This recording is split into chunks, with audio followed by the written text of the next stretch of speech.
Na koprski Bonifiki je tokrat gostoval velenjski Rudar. Nogometaši Velenja so nepremagani že 5 tekem, Koper pa je v svojih vrstah opravil manjšo čistko, po trenerju je zdaj odpustil še nekaj ostalih tujcev in zaigral pretežno z domačimi nogometaši. Prva akcija Kopra že v 5. minuti, podaja Srečkoviča z leve, Štromajer pa je z glavo nastreljal Rozmana in to je bil kot za domače nogometaše. Nov protinapad v 21. minuti, samostojni prodor Črnigoja in potem strel proti vratom.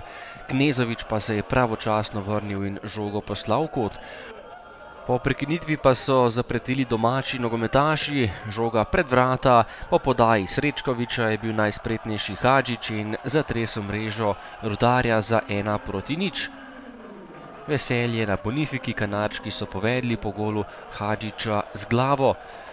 Do konca prvega dela pa vendarle tudi priložnosti za Velenjčane, najprej vdaleč Džinić, ki je streljal naročje Ermina Hasića in še prosti strel ob koncu prvega polčasa, podal je Babič, Stjepanović pa ni bil najbolj spreten in Hasić je žogo uspel ujeti.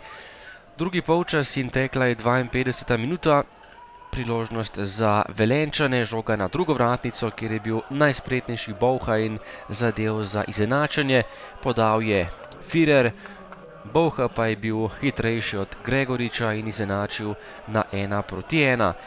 Izjemna priložnost za nogometaše Kopra, fantastična žoga Lotriča, a Pučko je zatresel le zunanji del mreže.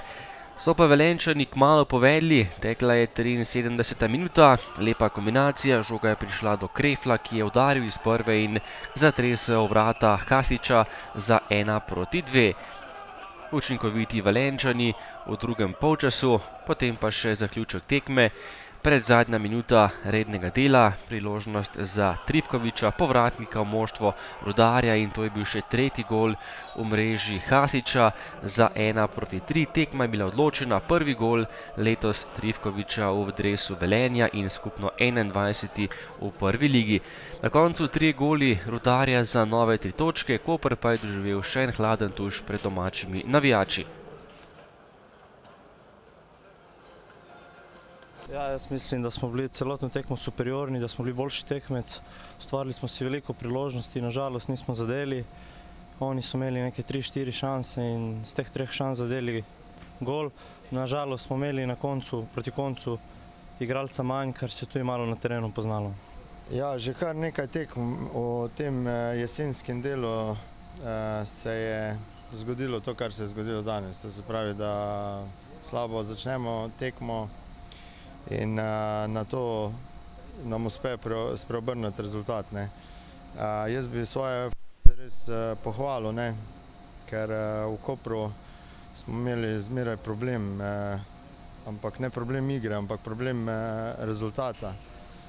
Danes sicer nismo igrali tako, kot igramo drugače, ampak bi res iz vsega srca čestito fantom, ker mislim, da so pokazali več od Kopra in zasluženo zmagali.